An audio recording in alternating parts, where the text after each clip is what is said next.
everybody, it's your boy, the man, the myth, the legend, the anomaly, Dwayne O'Neal Robinson, back up again with another YouTube video. Listen, if this is your first time clicking onto my channel or onto one of my videos, I want to welcome you to D Space. This is a space and a place for you to gain positivity, motivation, and inspiration, all through the means of laughter. And I strongly encourage you to click on that subscribe button and on that bell. Therefore, when I upload every single Thursday, you will be notified. And to my original subscribers, thank you so much for your love and for your continued support.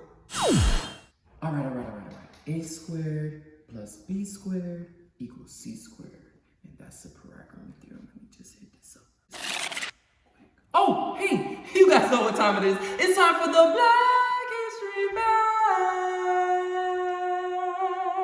and cut. So today's Black History Fact that I will be presenting to you comes from the world of arithmetic. So Mr. Dominic Kim became the first African-American student to ever receive a PhD in mathematics from Indiana University. He is so proud and humbled at the same time by his accomplishment. He stated that he hopes that his accomplishment inspires other students to pursue a career in mathematics. And that is our Black History Fact for today. All right, check it, ladies and gentlemen. Today's topic that I will be discussing, some people may be struggling with and some people may not struggle with it. And it is dealing with buyer's remorse. Now, this is something that I personally still to this day struggle with. So I just wanted to give you all some tips and tricks and ways on how to deal with buyer's remorse after making a purchase. So I am slightly, to an extent, I'm not an extremist, I'm a little bit liberal, okay, in being a minimalist, right? So I don't believe that you should have all this stuff, right? You should have all these things in order to try to impress people or to have so it could make you feel good about yourself. I believe in life there's two categories that you should put things in. It should be a need, meaning if you do not have this resource, this item, this thing, you are going to end up perishing without it. Or is it a want?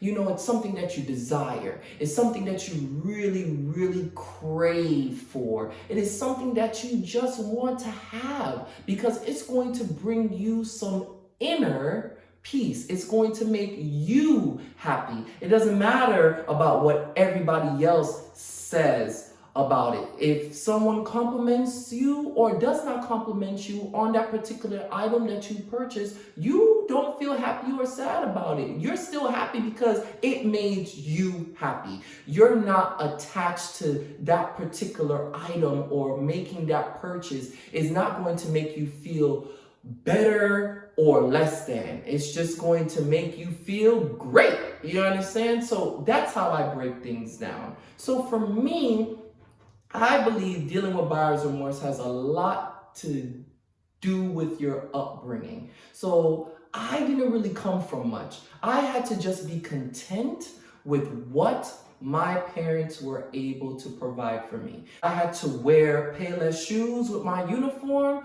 That's what Dwayne is going to rock, and I'm going to polish them, I'm going to clean them, and I'm going to be happy and content because this is what my parents were able to provide for me, and this is my swag. So ain't nobody could make fun of me, and ain't nobody could let me feel less than because I am confident within myself. However, there are some times where I will go to school and I'll be like, man, you know, I really want those J's, or I really wish I could cop those shoes. But in my head, I was just like, look, Dwayne, when you get older, once you get an education, you could buy whatever you want to buy. You know, don't stress your parents out for certain things just in order to look cool or be cool. You be your own cool, all right? So another thing is dealing with buyer's remorse. Look, if you know that you are physically responsible, or your finances, you are responsible, you have taken care of your finances. Basically, you are a good steward, all right? It's okay for you to splurge on yourself every now and then, All right, it's okay. It's all right.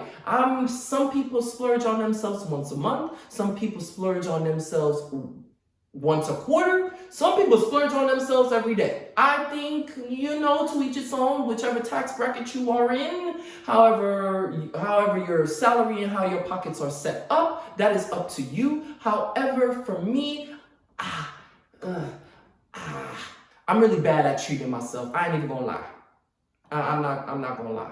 But I've gotten better. I've had my friends tell me like, yo, D, you can't be treating yourself like that.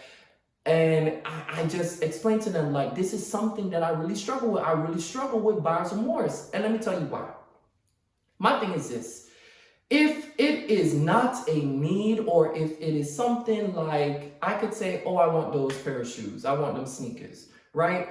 And over time, my feelings dwindle before I purchase it. That's how I know I didn't need to purchase it.